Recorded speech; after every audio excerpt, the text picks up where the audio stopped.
তুমি কোন শহরের মাইয়া গো লাগে উড়াধুরা, তুমি কোন শহরের মাইয়া গো লাগে উড়াধুরা।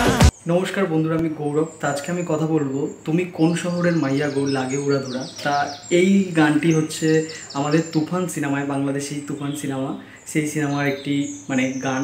তা আমি বলবো এই গানটি তো সিনেমাটি নিয়ে বাংলাদেশে ব্যাপক হাইপ রয়েছে।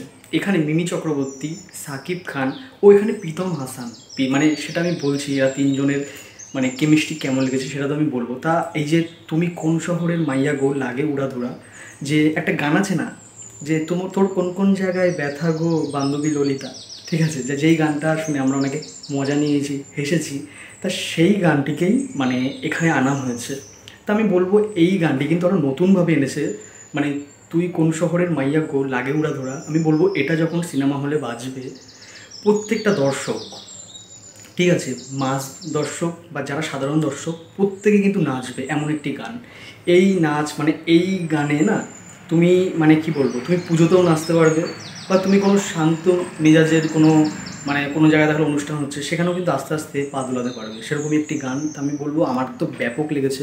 তাই এখানে প্রীতম হাসান, সে তো অভিনয় করে ভালো, ঠিক আছে, সে কিন্তু অভিনেতা বাংলাদেশের। তিনি ওয়েব সিরিজ, নাটক আগে করতেন। তা তিনি এখন বলতে গেলে বেশিরভাগ গান করে, তিনি নিজে করে। তা আমি বলবো তার গলায় গানটি কিন্তু ব্যাপক লেগেছে। আর এখানে যে মেয়েটি গান করেছে তার নামটি সম্ভবত দেবশ্রী অন্তরা, এরকম টাইপেরই নাম, আমি সরি ভুল বলে থাকলে তোমরা জানাবে। আমি বলবো তিনিও কিন্তু খুবই ভালো গেয়েছেন। তা এইবারে আমি আসি সাকিব খান। এখানে না কিছু একটা বোল্টের ব্যবহার করা হয়েছে, যে ক্যামেরার শটটা আমার দারুণ লেগেছে।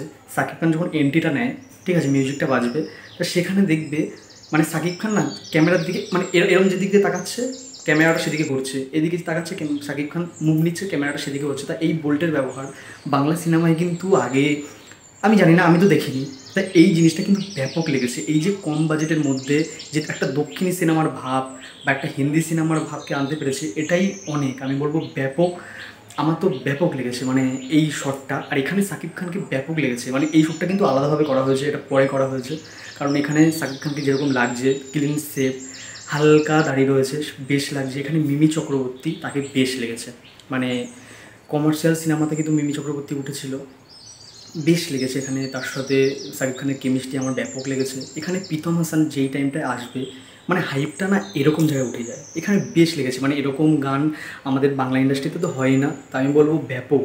এই সিনেমা নিয়ে তো হাইপ রয়েছে বাংলাদেশে, আমাদের ইন্ডিয়াতে হাইপ না থাকলেও বাংলাদেশে কিন্তু ব্যাপক হাইপ রয়েছে। তা যারা সিনেমাটি যখন বাংলাদেশে চলবে ভালোভাবে, তখন অবশ্যই আমাদের ওয়েস্ট বেঙ্গলের মানুষও দেখবে, ঠিক আছে, কারণ আমাদের এখানেও তো রিলিজ হবে, আমি তো দেখতে যাবোই, এটা বলবো।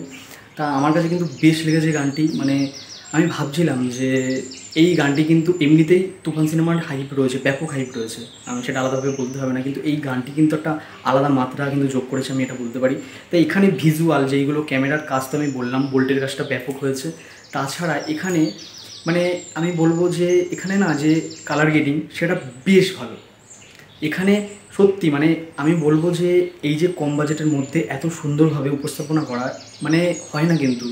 এরকম ডিরেক্টর রায়হান রাফি যে করে দেখিয়েছে, তাকে কর্নিশ, আর এখানে লাস্টে রায়হান রাফি যখন আসবে এসে কাট, ওটা বলবে না, বেশ লাগবে, বেশ। তিনি হয়তো জওয়ান সিনেমায় অ্যাটলির মতন শাহরুখ খানের সাথে নাচেনি, ঠিক আছে, সাকিব খানের সাথে। তা আমি বলবো এখানে কিন্তু এই যে তার যে লাস্টের সিনটা কাট বলবে, এটা বেশ লেগেছে। তা নতুনত্ব আছে গানটির মধ্যে, আমি এটাই বলবো। গানটি ভালো লেগেছে আমার, আমি খুব উপভোগ করেছি। তোমরা যারা শুনেছো তারা বলো তোমাদের কেমন লেগেছে, আর তোমরা যারা শোনোনি তারা গিয়ে ইউটিউবে দেখো, ঠিক আছে, আমি বলবো ভালো লাগবে। আর আমার ভিডিওটা যদি ভালো লেগে থাকে তাহলে লাইক, শেয়ার অ্যান্ড সাবস্ক্রাইব করো। তাহলে দেখা হচ্ছে পরের ভিডিও। টাটা।